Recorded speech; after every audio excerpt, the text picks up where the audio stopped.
The part 3 of bio botany का जो revision चल रहा था उसमें biodiversity and conservation chapter complete करेंगे इसके अंदर।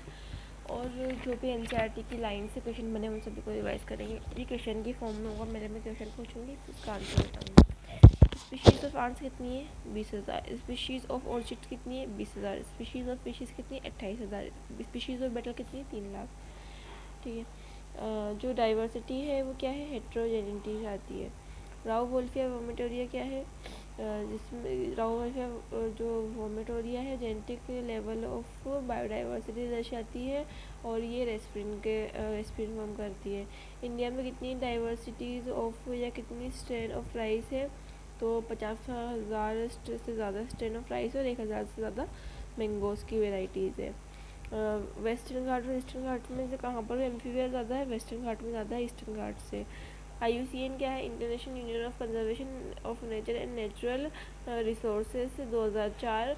और इसके अनुसार कितनी स्पीशीज़ है 1.5 मिलियन स्पीशीज़ से ज़्यादा स्पीशीज़ है। रॉबर्ट वे के अनुसार कितनी स्पीशीज़ है पूरे वर्ल्ड में 7 मिलियन स्पीशीज़ है। मोर देन 70% एनिमल स्पीशीज़ है और 22% से ज़्यादा कौन सी स्पीशीज़ है, प्लांट की स्पीशीज़ है। अगर इंडिया की बात करें तो इंडिया में कितना परसेंट लैंड एरिया है, कितना जो कंट्रीब्यूट कितना परसेंट कंट्रीब्यूट करता है ये बायोडाइवर्सिटी में, तो इंडिया का पूरा वर्ल्ड का 2.4% लैंड एरिया है। फिर और 2.4% लैंड एरिया भी 8.1% बायोडाइवर्सिटी में वो करता है, कंट्रीब्यूट करता है। 12 मेगा हॉटस्पॉट सॉरी 12 जो है मेगा डाइवर्सिटीज़ कंट्रीज़ है उसमें से इंडिया एक है। इंडिया के अलावा और 11 है। ठीक है, तो कितनी मेगा डाइवर्सिटीज़ कंट्रीज़ है 12। इंडिया के अंदर कितने प्लांट स्पीशीज़ और कितने एनिमल स्पीशीज़ डिस्कवर हो चुकी है, 45,000 तो प्लांट और 90,000 एनिमल स्पीशीज़ डिस्कवर हो चुकी है। अगर रॉबर्ट मे के अनुसार देखा जाए तो अभी कितने होना बाकी है, 1,00,000 प्लांट होना बाकी डिस्कवर और 3,00,000 एनिमल्स और अभी डिस्कवर्ड होना बाकी है। ठीक है, फंजाई किस किस फंजाई जो है उसको किन किन जो एनिमल्स है उनसे ज़्यादा है। जो फंजाई है वो मेमल्स से ज़्यादा, mammals plus reptiles plus amphibians plus fishes से ज़्यादा है। ठीक है, इन्वर्टिब्रेट्स की बात करें तो इन्वर्टिब्रेट्स में कौन क्या ज़्यादा होगा, तो उसको याद करते हैं हम IOMC से। आई से इंसेक्ट्स, ओ से अदर और एनिमल ग्रुप्स, फिर एम से मोलस्कस और सी से क्रस्टेशिया। वर्टिब्रेट्स के अंदर देखें तो वर्टिब्रेट्स में कैसे कंप्लीशन करेंगे, वर्टिब्रेट्स में एफ बर्मा से फंजाई फंजाई फिशेस, फिर फिशेस के बाद आएगा बर्ड्स, फिर बर्ड्स के बाद आएगा रेप्टाइल्स। बर्ड्स और रेप्टाइल्स लगभग बराबर ही होते हैं। फिर एम से आएगा मेमल्स, ऐसा आएगा एम्फीबिया। ठीक है, तो फिशेस, बर्ड्स, रेप्टाइल्स, मैमल्स और एम्फीबिया एफ बर्मा से याद रखेंगे वर्टिब्रेट्स में एफ बर्मा। ठीक है, उसके बाद जो प्लांट्स है उसको कैसे याद रखेंगे, प्लांट्स की जो स्पीशीज़ वेरिएशन है उसको कैसे याद रखेंगे, AFAMF और L। तो ये ऐसे एंजियोस्पर्म, फिर एफ से फंजाई, फिर ऐसे एल्गे, फिर ऐसे एफ से फिर एम से मोसेस, फिर फर्न्स एंड एलियंस और फिर लाइकन्स। कोलंबिया में 1400 बर्ड स्पीशीज़ थी, इंडिया में 1200 बर्ड स्पीशीज़। और जो न्यूयॉर्क है 41 डिग्री नॉर्थ में वहाँ पर 105 बर्ड स्पीशीज़ थी। और ग्रीनलैंड में 71 डिग्री नॉर्थ पर वहाँ 56 बर्ड स्पीशीज़ थी। ठीक है, तो कोलंबिया में कितनी बर्ड स्पीशीज़ 1400, इंडिया में 1200। और जो ये है अपना न्यूयॉर्क, यहाँ पर न्यूयॉर्क के अंदर 105 और ग्रीनलैंड में 56 स्पीशीज़ थी बर्ड की। अमेजोनियन रेन फॉरेस्ट जो है वो कहाँ पर है, साउथ अमेरिका में, साउथ अमेरिका में, अफ्रीका में नहीं, साउथ अमेरिका में। ट्रॉपिकल रीजन है Amazon rain forest, south America में है। ट्रॉपिकल रेन फॉरेस्ट है अमेरिकन साउथ अमेरिका में अमेजोनियन रेन फॉरेस्ट है। सबसे ज़्यादा बायोडाइवर्सिटी ऑफ वर्ल्ड जो है ना अमेजोनियन रेन फॉरेस्ट में पाई जाती है। 1,25,000 तो इनवर्टिब्रेट्स पाए जा रहे हैं यहाँ पर। 40,000 स्पीशीज़ ऑफ प्लांट्स पाई जा रही हैं। 3,000 स्पीशीज़ ऑफ फिशेज़ हैं। 1,300 बर्ड्स हैं।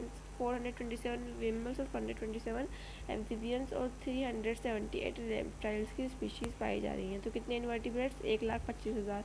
कितने प्लांट्स, 40,000, कितनी फिशेस 3,000, कितने बर्ड्स 1300, कितने मेमल्स और एम्फीबियंस 470, कितने रेप्टाइल्स 378, तो कितने रेप्टाइल्स 378, कितने मेमल्स और एम्फीबिया हैं 427, बर्ड्स कितने है 1300 स्पीशीज़ बर्ड्स की, और प्लांट्स की 40,000 स्पीशीज़ और 3,000 फिशेस की, और 1,25,000 इन्वर्टिब्रेट्स की।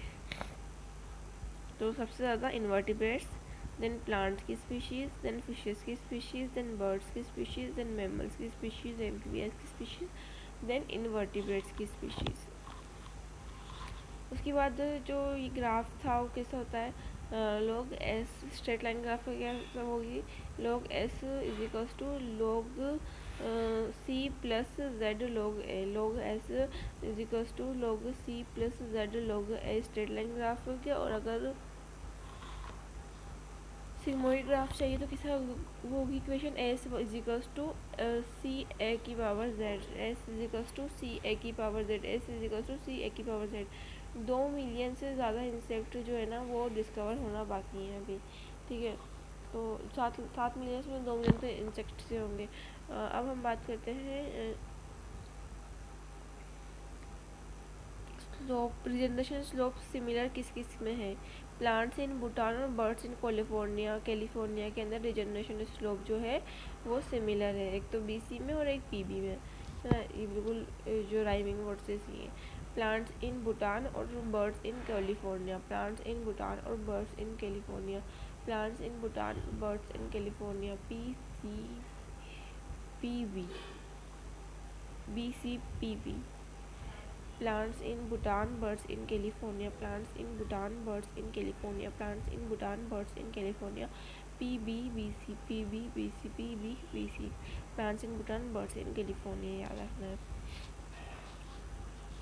स्लोप स्टीपर कहाँ पर है, continents and fruit eaters and mammals of tropical forest, जो कॉन्टिनेंट्स है वहाँ पर फ्रूट ईटर्स एंड मैमल, जहाँ पर ट्रॉपिकल फॉरेस्ट है वहाँ पे स्लोप स्टीपर है, कहाँ पर है कॉन्टिनेंट्स में, फ्रूट ईटर्स में, और मैमल्स ऑफ ट्रॉपिकल फॉरेस्ट वहाँ पर होगा। रिवेट पॉपर में, रिवेट पॉपर हाइपोथेसिस को समझाइए। रिवेट पॉपर हाइपोथेसिस की पावर एम्पलीट्यूड है। इन्होंने जो है ना वो जो रिवेट थी उन्हें एरोप्लेन के स्कूप जो रिवेट्स थी उस स्पीशीज़ को दर्शाया, और इकोसिस्टम एरोप्लेन को दर्शाया। रिवेट टू होम को स्पीशीज खत्म होने को बताया, और विंग रिवेट मतलब कि की रिवेट जो होती है वो उसे बताया। तो जो स्लोप स्लीपर कहाँ पर होती है, एक तो फ्रूट ईटर्स होते हैं कॉन्टिनेंटल फ्रूट ईटर्स, और जो मैमल्स ऑफ ट्रॉपिकल फॉरेस्ट है वहाँ पर, mammals of tropical forest, mammals of tropical forest, mammals of tropical forest. और जो जब स्पेसिफिक आइलैंड पे ह्यूमन गए तो वहाँ के कितने बर्ड स्पीशीज़ ख़त्म हो गए थे, 2000 नेटिव बर्ड स्पीशीज़ से ज़्यादा एक्सटिंक्ट हो गए पैसिफिक आइलैंड्स के। तो IUCN है उसके अनुसार कितनी स्पीशीज़ एक्सटिंक्ट हुई है लास्ट 500 साल के अंदर, 784 स्पीशीज़ जो है वो ख़त्म हो चुकी है, जिसमें से 338 वर्टिब्रेट्स, 359 इनवर्टिब्रेट्स, 87 प्लांट्स थे। प्लांट्स कम थे सबसे ज़्यादा इनवर्टिब्रेट्स थे, देन वर्टिब्रेट्स थे, प्लांट्स 338, 360, 359, 359, 87 बर्ड। तो IUCN के अनुसार कितनी स्पीशीज़ जो थी वो अभी तक वो 500 साल में एक्सटिंक्ट हुई है, और उसमें से कितने इनवर्टिब्रेट्स थे, कितने वर्टिब्रेट्स थे और कितने प्लांट्स थे। तो IUCN के अनुसार 784 स्पीशीज जो है वो एक्सटिंक्ट हुई है, इसमें से 87 तो प्लांट्स थे, 359 इनवर्टिब्रेट्स थे, 338 वर्टिब्रेट्स थे, 338 वर्टिब्रेट, 359 इनवर्टिब्रेट और 87 प्लांट्स थे। जो रिसेंट एक्सटिंक्शन हुई है उसमें उनका नाम बताइए, डोडो माउंट्रिस क्वागो अफ्रीका का था, थैलेसिन ऑस्ट्रेलिया का थे, स्टेलर सी काऊ रशिया की थी, बाली जवान कैस्पियन टाइगर की स्पीशीज थी। तो डोडो माउंट्रिस और जो डोडो माउंट्रिस था क्वागो अफ्रीका का था, क्वागो अफ्रीका का था, और थाईलेसियन जो था वो ऑस्ट्रेलिया का था। स्टेलर सी काऊ रशिया की थी। बाली जवान कैस्पियन जो थे वो 3 टाइगर की स्पीशीज थी। डोडो माउथिस क्वागो अफ्रीका। थैलेसीमिक जो था वो ऑस्ट्रेलिया का था।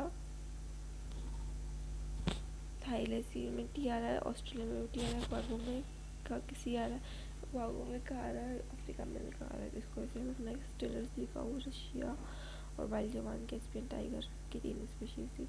लास्ट 20 ईयर्स में 27 स्पीशीज़ एक्सटिंक्ट हो चुकी है।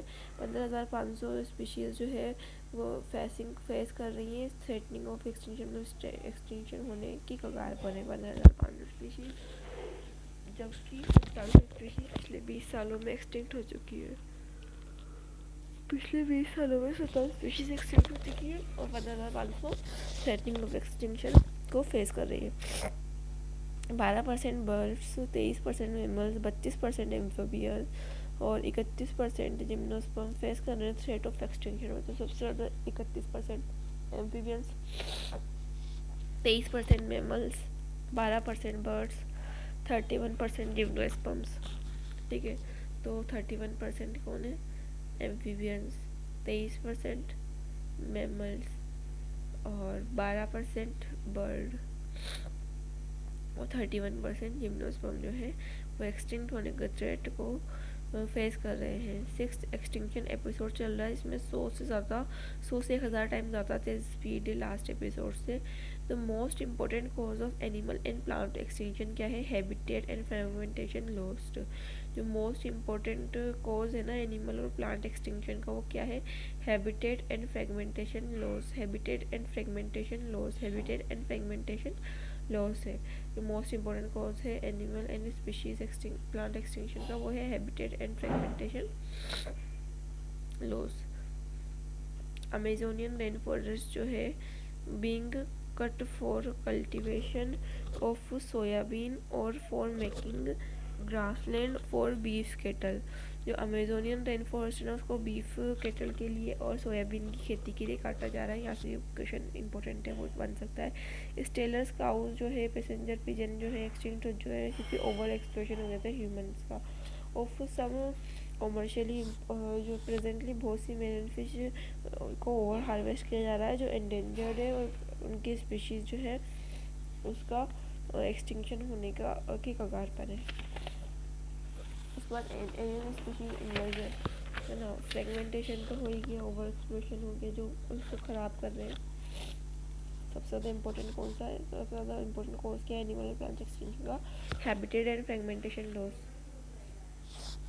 अब जो एलियन स्पीशीज इन्वेंजन उसको बताइए। तो जो एक नील पर्च में क्या हुआ था, लेक ऑफ विक्टोरिया के अंदर जो नील पर्च डाले गए थे ना, तो वहाँ की जो ईस्ट अफ्रीका की थी ना, वो 200 स्पीशीज़ ऑफ चिस्लिड फिश को एक्सटेंड कर दिया था उन्होंने नील पर्च में। 200 स्पीशीज़ ऑफ चिस्लिड फिश को। वीड स्पीशीज़ जैसे पार्थोनियम, केरल ग्रास है, लेंटेना है, वाटर हायासिंथ है, ये वीड स्पीशीज़ है। ये पानी के अंदर जाते से दूसरे पानी वाली स्पीशीज़ उनको ख़त्म कर देती है। अफ्रीकन कैटफिश को इंडिया में लाने की वजह से एक इसको इलीगल लाया गया था, कैलेरियस गेरीपाइनस को। अमेरिकन अफ्रीकन कैटफिश जो थी कैलेरियस गेरीपाइनस को इलीगली इंट्रोड्यूस करवाया गया था फॉर एक्वाकल्चर पर्पस। इंडिया में आया तो इंडिया की कैटफिश को इसने ख़त्म कर दिया। तो नील पर्च जो थी उसने ये कहते हैं लेक ऑफ विक्टोरिया की 200 स्पीशीज़ ऑफ चिस्लिड फिश को एक्सटेंड कर दिया। Weed species carrot grass, parthenium, lantana, इकोनिया, वाटर हायासिंथ और अफ्रीकन कैटफिश क्लेरियस गेरीपाइनस को इलीगली इंट्रोड्यूस करवाया गया था for aquaculture purpose in India, but it became threat for the indigenous catfish. Coexistence का एग्जांपल क्या है? Plant pollinator, mutualism, obligate parasite और symbiotism. Example of narrow utilization के example क्या है? Food, fibre, dye, lubricants, timber, direct benefit मिलता है जिनसे उन्हें नैरो यूटिलाइजेशन कहते हैं। और इनडायरेक्ट जो यूज़ कर रहे हैं हम वो ब्रॉडली यूटिलाइजेशन कहते हैं, जैसे ऑक्सीजन है, अमेजन जो रेन फॉरेस्ट लंग्स ऑफर कहता है, पोलिनेशन है, एस्थेटिक प्लेजर है, ये सब क्या है? ब्रॉडली यूटिलाइजेशन है। अब जो 25% से ज़्यादा ड्रग्स के जो है ना वो बनाई जो पूरी दुनिया में बेची जाती है वो प्लांट से बनाई जाती है। 25% से ज़्यादा drugs 25,000 species of plants contribute करती है ट्रेडिशनल मेडिसिन में। बायो प्रोस्पेक्टिंग किसे कहते हैं? जो जेनेटिक और मॉलिक्यूलर और स्पीशीज़ लेवल डाइवर्सिटी को एक्सप्लोर करना जिससे इकोनॉमिक इम्पोर्टेंस के प्रोडक्ट के लिए है ना। तो बायो प्रोटेक्टिंग बायो प्रोस्पेक्टिंग क्या है कि हम क्या करेंगे जेनेटिक मॉलिक्यूलर और जो स्पीशीज़ लेवल ऑफ डाइवर्सिटी उसके बारे में खोज करेंगे जिससे कि और अच्छे प्रोडक्ट मिल पाए इकोनॉमिक इम्पोर्टेंस के लिए। एक्स सीटो कंजर्वेशन और in situ conservation. Ex situ conservation होता है off site conservation, in situ conservation होता है ऑन साइट कंजर्वेशन, है ना। इन ओन ऐसे याद रख लेंगे, एक्स ऑफ है ना। ऑल बायोडाइवर्सिटी हॉटस्पॉट 2% से कम एरिया लेकर 30% से ज़्यादा बायोडाइवर्सिटी कंजर्व करके देते हैं हॉटस्पॉट जो भी होते हैं। इनिशियली 25 बायोस्फीयर हॉटस्पॉट थे, अभी कितने हैं? 34 बायोस्फीयर बायोडाइवर्सिटी हॉटस्पॉट है। पहले कितने थे? 25 था, कितने? 34, 25 और 34 है, दोनों ज़्यादा हो गए। 3 तो इंडिया में ही है। इंडिया में कौन से 3 बायोडाइवर्सिटी हॉटस्पॉट है? वेस्टर्न घाट, हिमालय, इंडो और Sri Lanka. Western Ghat and Sri Lanka, western Ghat and Sri Lanka, Himalaya और Indo Burma. Western Ghat and Sri Lanka, Himalaya, Indo Burma. Western Ghat and Sri Lanka, Himalaya, Indo Burma. एक जीरो कंजर्वेशन में कौन कौन आता है? जूलॉजिकल पार्क्स आते हैं, बोटेनिकल गार्डन्स आते हैं, क्रायो प्रिजर्वेशन आता है, एक्वेरियम आता है ना। जब हम कहीं और लेके जा कर रहे हैं इसका वाइल्ड लाइफ सफारी पार्क आते हैं और सीड बैंक आते हैं। और इन सीटू कंजर्वेशन में 3 चीज़ आती है, एक तो हॉटस्पॉट होएगा, एक बायोस्फीयर आएगा और एक सेक्रेट ग्रुप्स आएंगे। इनके अलावा जो भी होगा बायो सॉरी हॉटस्पॉट एक तो हॉटस्पॉट आएगा, एक क्या आएगा? प्रोटेक्टेड एरिया आएगा और एक आएगा sacred group. In situ conservation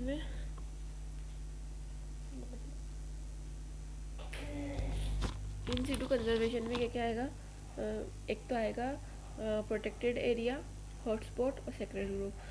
hotspot कितने? 34 है। Maximum hotspot between 23.5 degree north से लेकर 23.5 डिग्री साउथ तक है। 2% बायोडाइवर्सिटी एरिया जो है कंजर्व करने के लिए 30% मतलब 2% बायोडाइवर्सिटी एरिया हम कंजर्व करेंगे ना हॉटस्पॉट से, तो 30% बायोडाइवर्सिटी देंगे हमें। इंडिया में 3 है, हिमालय रीजन, इंडो बर्मा और western Ghat and Sri Lanka. Protected area human invention जो है वहाँ पर प्रिवेंटेड होता है। वाइल्ड लाइफ सेंचुरी 448 है और नेशनल पार्क 90 है और बायोस्फीयर जो है ना वो 14। ये सब क्या है? ये प्रोटेक्टेड एरिया है, इन सिटू कंजर्वेशन है। Biosphere reserve, wildlife sanctuary और national park, wildlife sanctuaries और बायोस्फीयर रिजर्व।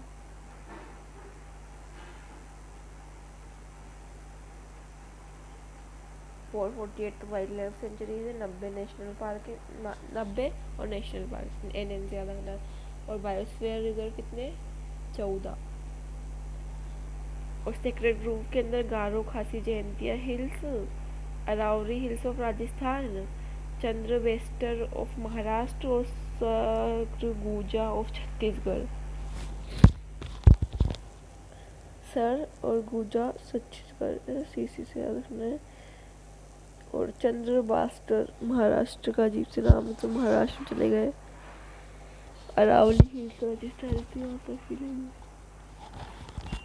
तो एक सूटो कंजर्वेशन की एग्जाम्पल क्या होंगे? Zoological parks, botanical parks, cryo preservation, cryo preservation और aquarium, wildlife species, wildlife safari park, seed bank, ये सब क्या होंगे? एक सूट ऑफ कंजर्वेशन होंगे, और इन सूट ऑफ कंजर्वेशन में हॉटस्पॉट आएंगे और सेक्रेड ग्रूव आएंगे और प्रोटेक्टेड एरिया आएंगे। हॉटस्पॉट 34 हैं, जिसमें से मैक्सिमम हॉटस्पॉट 23.5 डिग्री नॉर्थ से लेकर 23.5 डिग्री साउथ तक है। 2% बायोडाइवर्सिटी एरिया जो है कंजर्व करने के लिए 30% बायोडाइवर्सिटी लॉस से बच सकते हैं। इंडिया में 3 है, हिमालयन रीजन, इंडो बर्मा और western Ghat and Sri Lanka. Protected area में ह्यूमन इन्वेजन को प्रिवेंट किया जाता है। ये 3 टाइप से होते हैं। एक तो होते हैं वाइल्ड लाइफ सेंचुरी जो 448 है, 448, ठीक है, वाइल्ड लाइफ सेंचुरीज हो गया। उसके अलावा एक तो वाइल्ड लाइफ सेंचुरीज है, एक बायोस्फीयर है 14, बायोस्फीयर रिजर्व 14 है। इसमें आउटर फिर बफर फिर कोर है ना। बफर होता है लेस्ट एक्टिविटी होती है वहाँ। नेशनल पार्क 90 है। सेक्रेड ग्रोव के अंदर क्या है, सेक्रेड ग्रोव में conserved by tribes of some forest, कुछ फॉरेस्ट के ट्राइब्स ने कंजर्व किया था। गारो खासी जयंतिया हिल्स, अरावली हिल्स जो राजस्थानी की है, और वो बेस्टर चंद्र जो है ये कहाँ के, महाराष्ट्र की है, और लास्ट वन सरगुजा छत्तीसगढ़ की है। इंटरनेशनल इफर्ट लगाए गए थे बायोडाइवर्सिटी कंजर्वेशन के लिए। तो 2 सबमिट हुई, एक तो कब हुई थी 1992 में, और दूसरी 2002 में, उसके 10 साल बाद। 1992 में जो हुई थी उसका क्या नाम था, रायो डे जेनेरियो, ये अर्थ समिट थी, है ना। रायो डे जेनेरियो अर्थ समिट थी। इसमें क्या बात कही गई थी, कंजर्वेशन ऑफ बायोडाइवर्सिटी रिक्वायर, कि बायोडाइवर्सिटी कंजर्वेशन रिक्वायर है सस्टेनेबल डेवलपमेंट, है ना। 2002 में जो थी उसकी जो थी वही वर्ल्ड समिट हुई थी। ये कौन सी हुई थी, Johannesburg south Africa, south Africa में हुई थी। इन्होंने कहा कि अगर डाइवर्सिटी का डिक्रीज हो रहा है रीजनल, ग्लोबल और लोकल लैंड में, ठीक है। तो 1992 में तो क्या था कि भाई कंजर्वेशन करो, और आगे डिक्रीज हो रही बायोडाइवर्सिटी, इसके बारे में 2002 में समिट किया जोहानिसबर्ग ने, और उसमें राइट आर और जे, आर जे रायो जेनेरियो पहले हुई, आर पहले आता है जे आर जे में, और जो जे बाद में, तो जोहानिसबर्ग साउथ अफ्रीका में बाद में हुई। इथिकल मतलब इथिकल इशू क्या होते हैं, चाहे ऑर्गेनिज्म की कोई इकोनॉमिकल वैल्यू हो या ना हो, इट हैव इंट्रिशियस वैल्यू और our responsibility to conserve it. Example of genetic diversity, Rauvolfia vomitoria, variety of mango और ब्रीड, है ना। ब्रीड भी जो है ना जेनेटिक डाइवर्सिटी का ही एग्जाम्पल है। Rauvolfia vomitoria, variety of mango और breed. Example of species diversity, western Ghat में ज़्यादा एम्फीबिया है than eastern Ghat. Ecosystem diversity, desert desert है, वेटलैंड है, फॉरेस्ट है, और मैक्सिमम स्पीशीज डाइवर्सिटी कहाँ पर होगी, ट्रॉपिकल रीजन में, ठीक है। तो ये हमारा चैप्टर कंप्लीट होता है। अब इसके एनसीईआरटी के जो भी इंपॉर्टेंट क्वेश्चन बन रहे थे उसको हम देख लेते हैं। लगभग 23 मिनट में चैप्टर कंप्लीट कर दिया है। डबल स्पीड पे देखने तो हम इसको 10 मिनट में भी 10 से 12 मिनट में रिवाइज कर सकते हैं। अब एनसीईआरटी के जो इंपॉर्टेंट क्वेश्चन बन रहे हैं उनको देख लेते हैं।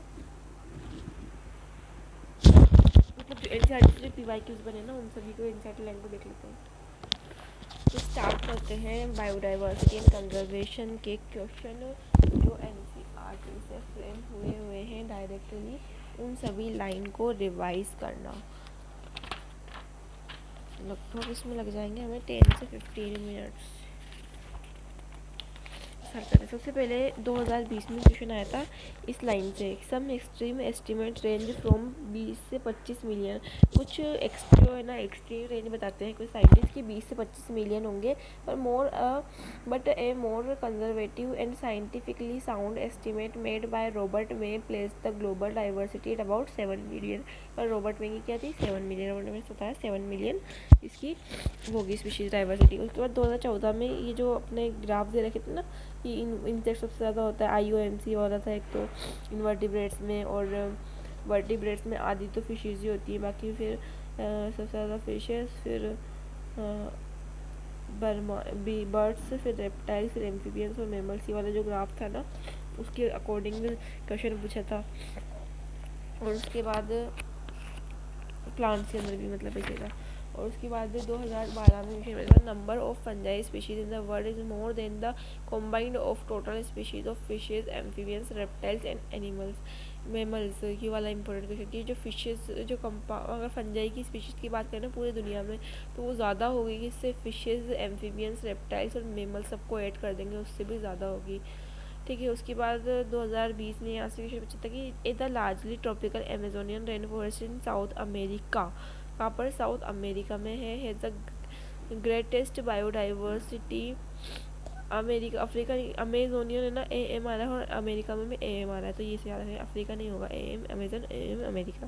ठीक है, has the greatest biodiversity on the earth, it is home to more than 40,000 species of plants, 3,000 of fishes और 1300 of birds, 427 of mammal, 427 of amphibia, 378 of reptiles and more than 1,25,000 invertebrates. यहाँ से क्वेश्चन आया हुआ है ना, ये line से पूरा स्पीशीज एरिया रिलेशनशिप के ऊपर 2017 में क्वेश्चन आया था। अरे अभी हमने साइंटिस्ट वाले नाम तो याद करेंगे, साइंटिस्ट के नाम भी याद कर रहे थे इसको कंप्लीट कर। In the wilderness of South American jungles the great German natural geographer जो अलेक्जेंडर वॉन हम्बोल्ट है observe that within the region species increase with increasing explored area but only up to a limit of time. मतलब कि जो Alexander von Humboldt है उन्होंने species area दिया, उन्होंने बताया कि जितना ज़्यादा एरिया होगा उतना ज़्यादा टाइम के साथ स्पीशीज रेजिस्टेंस बनेगी, पर up to a limit of time. अब हम साइंटिस्ट के नाम याद करना भूल ही गए, वो याद कर लेते हैं पहले, उसके बाद तो थोड़े बहुत क्वेश्चन बचे वो भी कर लेंगे। तो बायोडाइवर्सिटी टर्म किसने डिस्क्राइब करी और दी? एडवर्ड विल्सन ने, जो सोशियो बायोलॉजिस्ट थे। तो बायोडाइवर्सिटी टर्म किसने दी और डिस्क्राइब करी? एडवर्ड विल्सन ने, जो सोशियो बायोलॉजिस्ट थे। एरिया स्पीशीज रिलेशनशिप किसने दी? अलेक्जेंडर वॉन हम्बोल्ट ने, जो जर्मन नेचुरलिस्ट और जियोग्राफर थे। डेविड टिल्टमैन ने क्या कहा बताया कि स्पीशीज रिचनेस कैसे बायोडाइवर्सिटी में कंट्रीब्यूट करती है? ज़्यादा डाइवर्सिटी ज़्यादा प्रोडक्टिविटी, ज़्यादा स्पीशीज कम बायोमास। पाउल इनरिच ने क्या दिया? रिवेट पोपर hypothesis the. Evil quarter cause of biodiversity loss. Evil quarter क्या है? कॉज ऑफ बायोडाइवर्सिटी लॉस है। ट्रॉपिकल रेन फॉरेस्ट में 14% पहले था और अब कितना है रह गया है? सिर्फ 6% रह गया है ना।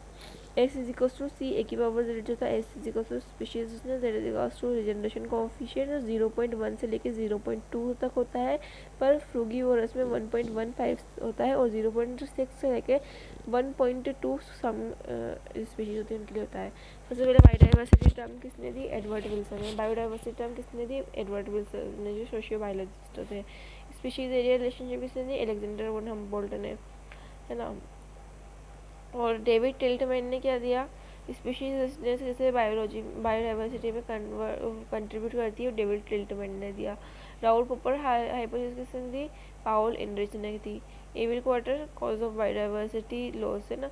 सी ए की पावर जेड, यहाँ पर जो जेड है उसको रिग्रेशन कोएफिशिएंट है जिसकी वैल्यू 0.1 से 0.2 सकती है, पर फ्रूगीवोरस के लिए 1.15 होती है और 0.6 से लेकर 1.2 किसी और के लिए होती है। ठीक है, तो स्पीशीज रिचनेस कैसे बायोडाइवर्सिटी में कंट्रीब्यूट करती है किसने बताया? डेविड टिल्टमैन ने। डेविड टिल्टमैन ने। और स्पीशीज रिचनेस कैसे बायोडाइवर्सिटी के साथ कंट्रीब्यूट करती है किसने बताया? डेविड टिल्टमैन ने। बायोडाइवर्सिटी टर्म किसने दी? एडवर्ड विल्सन ने। ठीक है, स्पीशीज एरिया रिलेशनशिप किसने दिया? अलेक्जेंडर वॉन हम्बोल्ट ने। Evil quarter cause of biodiversity loss, rivet पोपर हाइपोथेसिस, पाउल इनरिच। डेविड टिल्टमैन ने स्पीशीज कैसे कंट्रीब्यूट करती है बायोडाइवर्सिटी में। और ट्रॉपिकल रेन फॉरेस्ट में पहले 14% कंडीशन, अब 6% ही रह गए। पहले 14% थे, अब 6% ही रह गए। एस इक्वल सी ए की पावर जेड, जहाँ पर सी एस जो है स्पीशीज में जेड इज रिग्रेशन कोएफिशिएंट जिसकी वैल्यू 0.1 से 0.2 होती है, पर फ्रूगीवोरस में 1.15 और दूसरे के लिए 0.6 से 1.2 होती है। तो स्पीशीज से कैसे बायोडाइवर्सिटी कंट्रीब्यूट करती है इसने बताया? डेविड हम्बोल्ट ने बताया कि अगर स्पीशीज रिचनेस बढ़ेगी तो बायोमास कम होगा और बायोडाइवर्सिटी प्रोडक्टिविटी बढ़ेगी, डाइवर्सिटी बढ़ेगी, प्रोडक्टिविटी बढ़ेगी, स्पीशीज इंक्रीज होंगी और बायोमास कम होगा। उसके बाद हम जो कंटिन्यू करते हैं, 2014 में क्वेश्चन कहाँ से पूछा था, IUCN की full form. IUCN the red list 2004 document the extension of 784 species जो है, उसके अंदर 338 वर्टिब्रेट्स, 359 जो है इनवर्टिब्रेट्स और 87 प्लांट स्पीशीज 500 साल में पिछले एक्सटेंट हुई है। 2022 में क्वेश्चन आया था, habitat loss and fragmentation over exploitation are the cause of loss in biodiversity. Over exploitation हो रहा है, हैबिटेट लॉस एंड फ्रेगमेंटेशन हो रहा है, ये क्या है, बायोडाइवर्सिटी लॉस की कॉज है। Habitat loss and fragmentation, this is the most important cause driving animals and plants to extinction. The most dramatic examples of habitat loss come from tropical rainforests once covering more than 14% of the Earth's land surface. These rainforests now cover no more than 6%. ठीक है। उसके बाद 2014 में question पूछा था कि when there are situation where an animal or plant is endangered or threatened organism facing a very risk of extinction in the wild in the near future, they needs urgent measure to save it from extinction. Ex zero conservation is a desirable approach. अगर कोई ऐसी situation है जहाँ animal और plant जो है वो endangered है और थ्रेटन है, मतलब कि रिस्क ऑफ एक्सटिंक्शन को फेस कर रहे हैं, तो वहाँ पर अर्जेंट मेजरमेंट होगी, अर्जेंट मेजर्स चाहिए होगा उनकी सेव करने के लिए। तो इसकी डिज़ायरेबल अप्रोच क्या है, एक्स स्यूटो कंजर्वेशन। ठीक है, इसको एक्स स्यूटो कंजर्वेशन से हम सेव कर सकते हैं। इन सिटू कंजर्वेशन से भी क्वेश्चन आ सकता है, the conflict between development and conservation, many nation find to unrealistic and economically not feasible to conserve all their biological wealth. Biodiversity hotspot के ऊपर 2015 में क्वेश्चन आया था, region with very high levels of species richness and high degree of endemism, that is species confined to that region and not found anywhere else.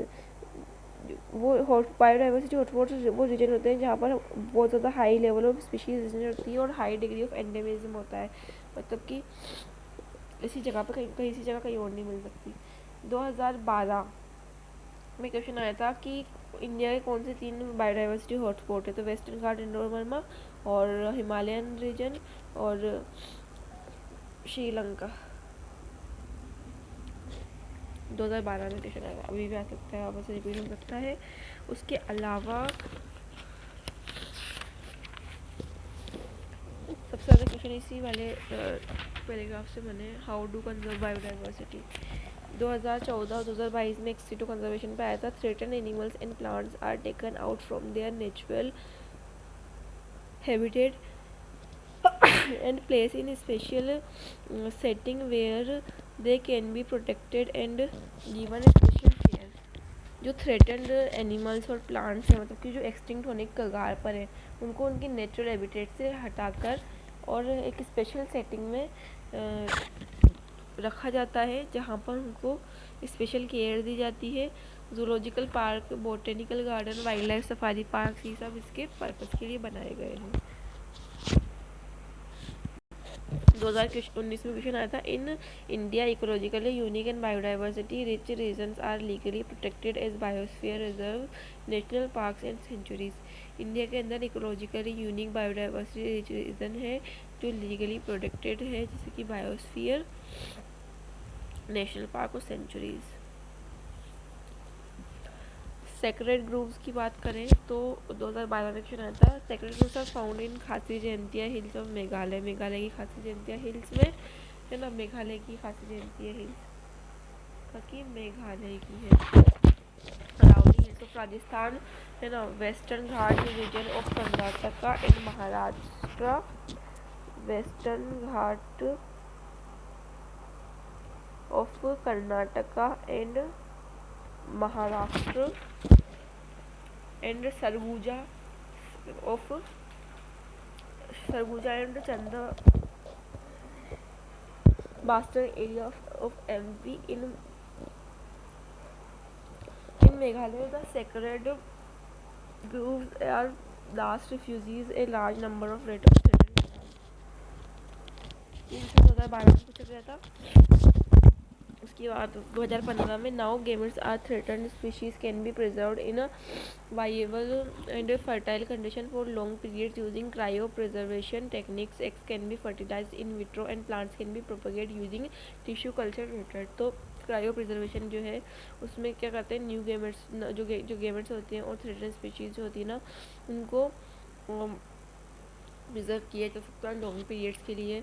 इसमें egg fertilize किए जाते in vitro plants के, और plants जो है propagate किए थे tissue culture से. यह भी इम्पोर्टेंट क्वेश्चन है, यहाँ से वापस आ सकता है. 2019 में क्वेश्चन पूछा गया था biodiversity, conservation of biodiversity the earth summit जो हेल्ड हुई थी रियो द जेनेरियो कब हुई थी 1992 में. Called upon all nation to take appropriate measurement for conservation of biodiversity and sustainable utilization of its benefit. तो ये हमारा चैप्टर कंप्लीट होता है बायोडाइवर्सिटी एंड कंजर्वेशन, और पार्ट 3 कंप्लीट होता है बॉटनी रिवीजन का.